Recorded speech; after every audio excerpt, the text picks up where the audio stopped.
Alright, who's ready to dive back in and finish this chapter? Venom has been corrupted.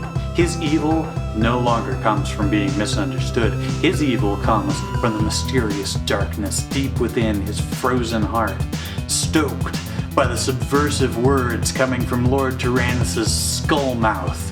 To symbolize this terrifying shift, Venom's eyes have turned from white to red, which is not only badass, but bad news for Spider-Man. Eddie Brock might set aside their differences, but Venom holds a grudge. If you have fan fictions to suggest to us, fan art to share, or just comments, email us at fanficnight@orderoftheleague.com. Hey, don't tell anybody, but this is fanfiction theater. It's a celebration of naive writing. All of its foibles, flaws, and unintentional hilarity. But you didn't hear it from me.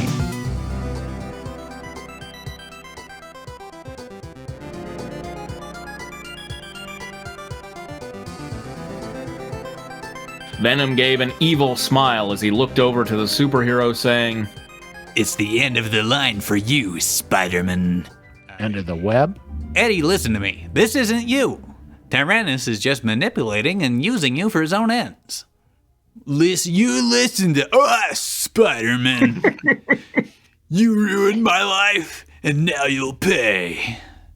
Venom quickly web grabbed another fallen pillar and threw it at Spider-Man. How many pillars are in this goddamn There's a lot camp? of pillars, and none of them are load-bearing. Right. I want to assume if he tried to get a load bearing, he would just like herniate himself and then move to the next He'd one. just yank himself to the pillar and slam into it. Right. Well, it should be happening with all of them, frankly, but... However, the hero quickly dodged it and jumped high into the air, climbing up the wall. Venom looked up and yelled, "No loud noises or traps to help you. This time will be different. This time Venom will win." Venom quickly grabbed a piece of the pillar that was now shattered and said, Spitfire says, "This is the pillar storage room." "Spider-Man's death will bring us great happiness." That was when Venom threw the piece of stone. Did we get the counter? Yep. Okay. As Spider-Man dodged it, Venom began grabbing one piece of the pillar after another and threw it at Spider-Man. After the fifth one, Venom finally scored a hit, causing Spider-Man to fall to the floor hard. Spider-Man grunted from the impact and quickly jumped to his feet in time for Venom to continue his attack. Blocking a series of punches, Spider-Man said, "Gotta get up in time for him to continue his attack." "I'm sorry, Eddie, but you leave me no choice." That was when the long overdue fight between these two finally continued. What? That's a classic line right there. And we got to that was then. That was yes. Yeah. Another. Oh my god! Top of all of, I hope no one's some actually money. drinking for these. I've been putting them off to do them all at once, and I think I'm going to be in a coma. that's not a good idea. we might kill Olivia before this is over. Spider-Man threw the first punch, causing it to collide against Venom's jaw. As his opponent was knocked into a daze, the hero quickly took advantage of that and continued his assault. However, after the fourth punch, I like how he's like, I can't just, like, I have to make it specific. Yeah. However, after the fourth punch, Venom countered and blocked with his left hand and clocked him with his right, knocking Spider-Man to the ground. After that, he quickly grabbed Spider-Man and hurled him across the room and laughed as he plummeted to the far wall. However, Spider-Man managed to quickly shoot out a web strand and swung back towards Venom and kicked him in the chest. The force of the blow knocked the symbiote flat on his back, causing him to shrill in anger. I'm shrilling. He was kind of like Skrillex. Venom quickly leapt back up and continued his battle with his hated enemy. This is perfect time for a meanwhile, and instead we get, while all of that was happening, Kristoff managed to sneak his way to the cursed mirror in order to do something drastic. As he approached the gonna mirror, pee on he drew his sword and muttered, Don't worry, guys. I'm about to level the playing field. after Venom's corruption, the playing field was obviously unleveled now. You don't have to explain why he would. Oh. I feel like Man of the Year actually got beta readers eventually for this, but he got the, like And they were 5-year-olds, like, you know? level the playing field. What? Yeah. Look, obviously the playing field is unlevel. Iron Man was still fighting with Serpentine and Tyrannus, and Carnage were watching how's that Venom and going? Spider-Man fight to the death. Christoph knew that sooner or later they were bound to lose interest and turn their attention back to the girls and him, They'll get bored now Venom- eventually. and now Venom wasn't there to protect them. He believed that if he could somehow destroy the mirror, then it would affect Tyrannus and give their side the fighting chance it needs. After just suddenly switched tense there. After he raised the sword over his head, he quickly brought it down at full force on the mirror. What happened next caught him completely off guard. Right before the sword made contact with the mirror, a bolt of lightning shot out and hit Kristoff, knocking him back 10 feet. Thankfully, the lightning bolt didn't cause any real damage as he quickly got back on his feet and slowed his rapid breathing from the shock. Hey, thank you for following Mikhail Gorbachev, USSR. Did you write this story? Oh my God. Or is Quinn making fake Twitch accounts and following us? That's impossible. Idiot. Good laugh. Even I know that the mirror and the book both are protected by a strong magical force. I think Everybody knows. I think I played a Spider-Man game where Carnage laughed exactly like that. So Carnage taunted as he landed in front of Kristoff and formed his fist into a sledgehammer. Hey, mountain boy, ever played whack-a-mole? Then, with inhuman speed, Carnage brought the hammer down. Bring it down the hammer. Turn that whack-a-mole into guacamole. Kristoff managed to jump out of the way of the large hammer as it slammed against the ground. Well, that was pretty fucking worthless then, wasn't it? Wham! Oh, you're a quick one. Carnage then slammed it at Kristoff continuously as he kept doing it. Wham! Wham! Wham! Eventually, Kristoff's luck ran out as he tripped and looked up to see Carnage coming at him with his now formed claws. As he approached his prey, a devious smile formed on Carnage's face as he said, as. You put up a good game, but the house always wins. Right before Carnage proceeded to kill him, Tyrannus called, Carnage! You're missing dinner. Carnage, you get over here right now. Carnage, get over here. Looking down to Kristoff, he said, To be continued.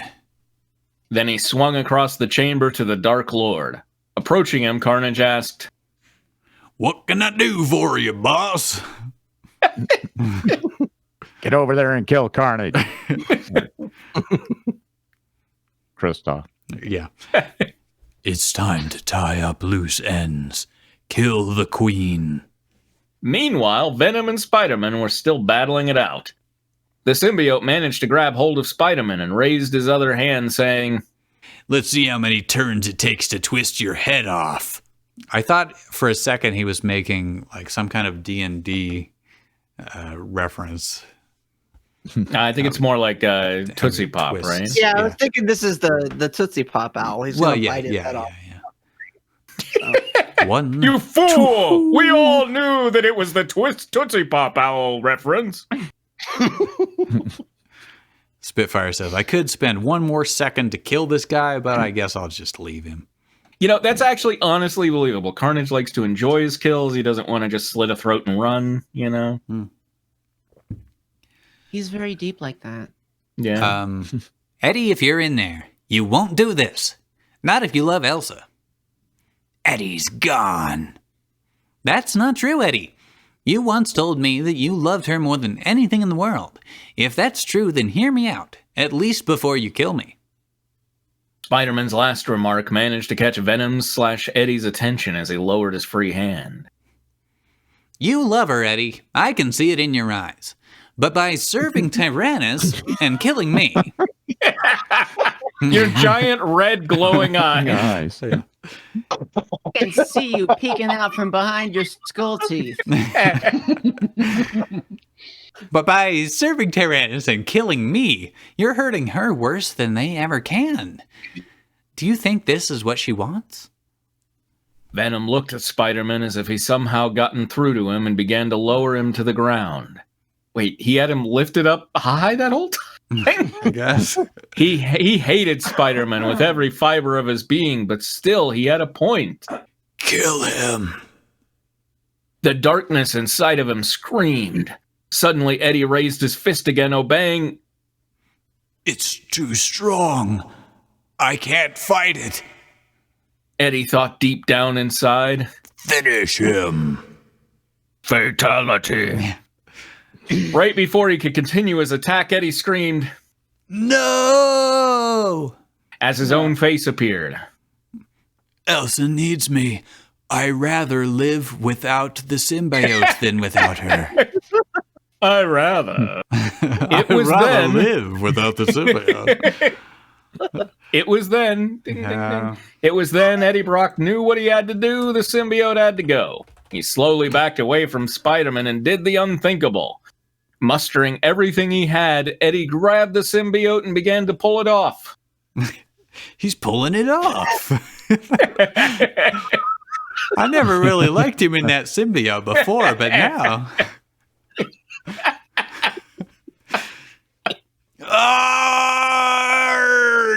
The symbiote tried to hold on to him with its tendrils, but Eddie was determined to be free of it. Eventually, he began to feel different as it lost its grip of him. Mhm. Finally, Eddie jerked off the symbiote completely and threw it down before he could be latched onto again.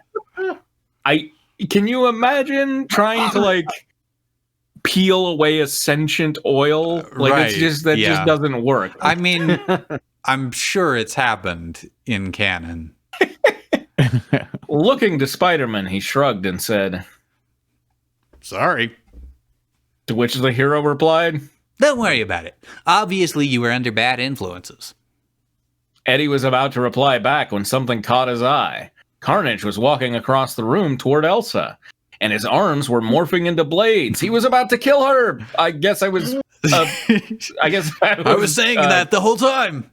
Yeah. He was about to kill her. Elsa! Eddie shouted as he ran to her aid. Carnage walked up to the queen with his blade arms laughing.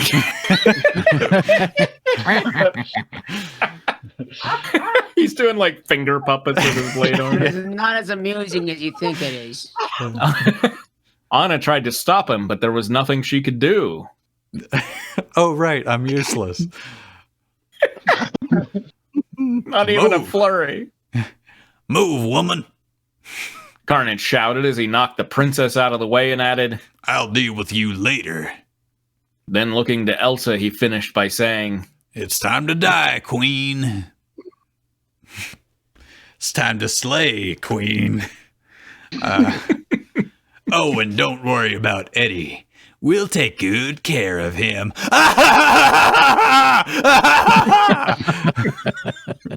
Then he launched one of his blades forward to kill her while attempting to bring the other blade arm down on her head.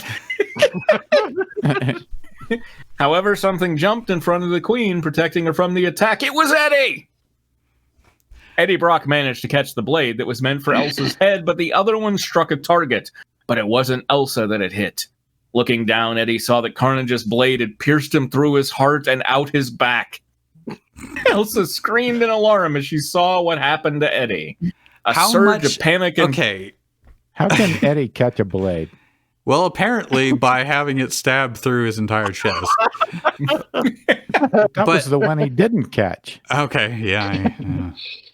I guess it's like the old technique with between the palms. Between the palms. Yeah. They're gonna have to cut out Sven's heart and put it in him. Yeah. My question though is, how far was Carnage away from Elsa that he was able to get stabbed through his entire chest and it still didn't make it to her?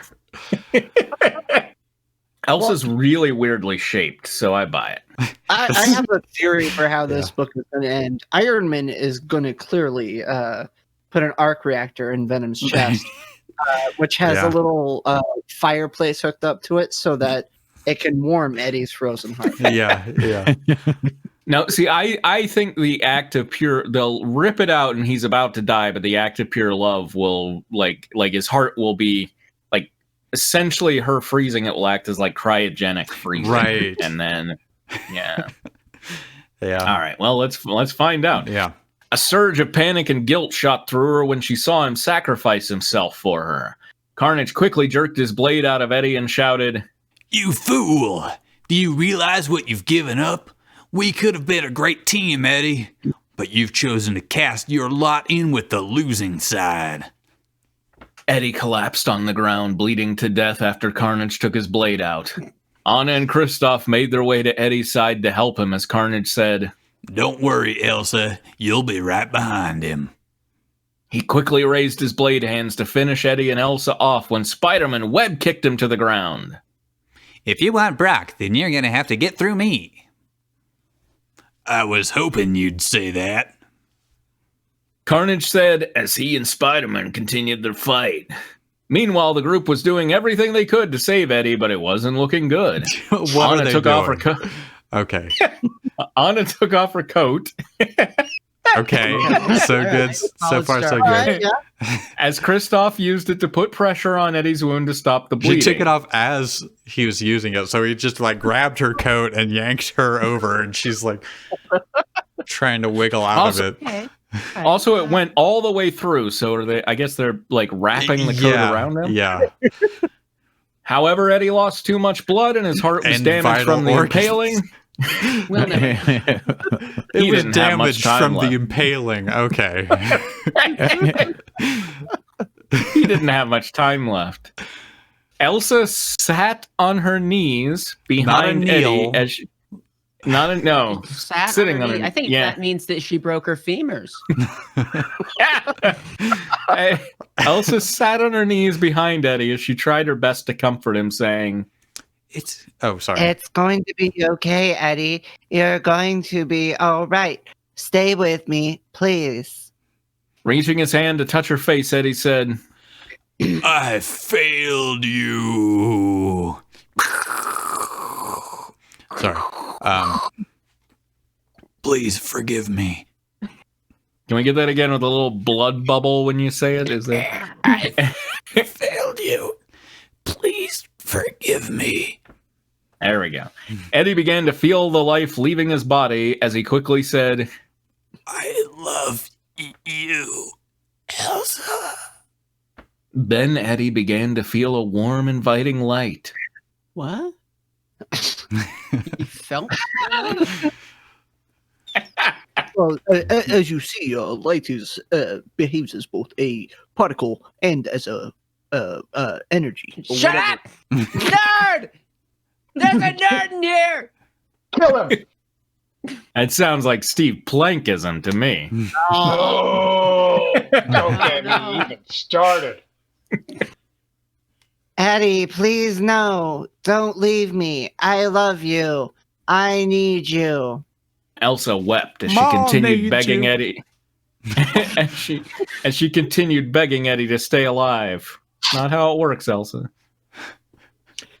Fine. Eddie, wake up.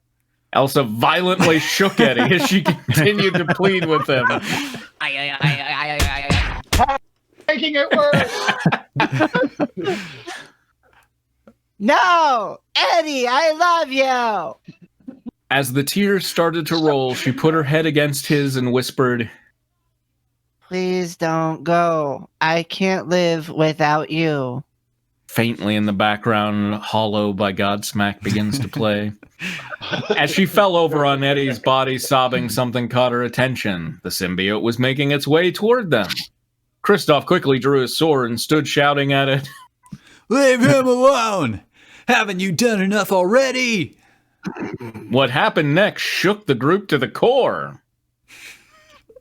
He's got a lot of these like clickbaity transitions in here. Next slide. I got to know what shook him to the core. Let us bond. Symbiote was able to speak. Kristoff still wouldn't budge as he said, Over my dead body. but Anna began to think it over. Not a good deal. Eddie willingly laid down his life to save you, Elsa. The queen's spirits lifted when she caught on to what her sister was trying to say. Eddie Brock gave up his power and his life to save her. That's like word for word what she just said. It's not like Yep. anything dawned on you. He performed an act of true love. It all made sense. Sure. Just then, a mysterious light began to shimmer on Eddie's body and began to grow brighter by the second. It was then, ding, ding, ding, the mysterious magical force lifted Eddie a couple of feet into the air as an even brighter light seemingly entered his heart. The curse was broken. He was still And stabbed. that's what that meant. Some character says, Elsa leaned closer to Eddie and said,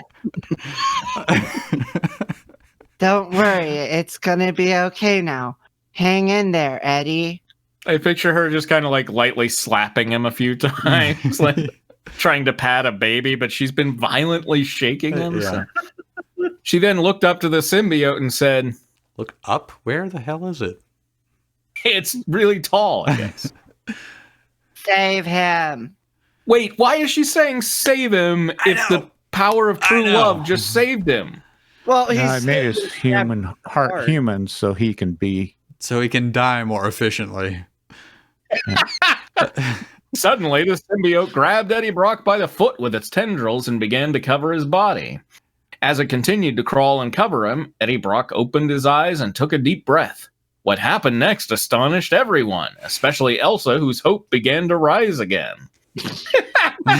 Then why did you let it next to him? As the symbiote began to cover Eddie, his wound began to heal and completely close. Finally, it made its way to his face and began to cover it. Suddenly, the symbiote disappeared, leaving Eddie Brock in his human form. However, he was alive and well thanks to his act of true love. Looking up to Elsa, he smiled and said, When this is over, I'm taking you on a real date. Then with renewed strength, he slowly began to stand and looked up. Oh my God, began. Then with renewed strength, he slowly began to stand and looked over at the battle. That was when Eddie Brock began feeling the surge. I was like, will we get one more before the story's over? And we did. That was when Eddie Brock began feeling the surge of power and he once again became Venom. Much to everyone's relief, his eyes and spider insignias were white again and not that evil crimson. That devil crimson. As the symbiote completely covered him again, he smiled and said, Payback time. boo boo doo doo doo doo. Wow. So Iron Man and the other snake Iron guy Man, are just they just died. decided to work it out with a game of chess. Nothing to see there. Nothing to see there. Sharing folks. biology and physics notes. That's Wow, that chapter took a hell of a long time. Yep. Sure did. Kind of left Sure everybody did. astonished. Thrilling. That's why he had to But, work up to it with that yeah. small chapter. Yeah, it was an epic battle. Is Spider-Man wearing a tie? Yeah, he appears to be wearing Well, a tie. He Sure has is. And a name tag? He has a tie instead of a spider. It's the marking on. his Oh, okay, suit, so it's like one of those ironic T-shirts, kind of. I guess. But you see, basically, like this makes it really easy to slip back and forth between his alter ego, Yeah. John Spiderman. Right. John Spiderman, attorney at law. Wow, we're really at 45? What was it at when we began this chapter? 36. It was at 38 or 36. Wow. I'm pretty wow. sure it was 36. Yeah. Hot diggity. Man. And Yeah, that- it was that was hot. 2 With chapters, all the but yeah. action. Oh yeah. He really like held it back from us, and then he just let loose in these 2 chapters. I think it's the fight scenes and stuff. That's where it was then comes in because he has no idea how to begin a sentence during a fight scene. You can't just say he punched him. Yeah. And that guy punched him. The Spitfire says, Then they surprised- traded blows. Yeah. Spitfire says, surprised they didn't end the chapter with, you won't believe what happens next.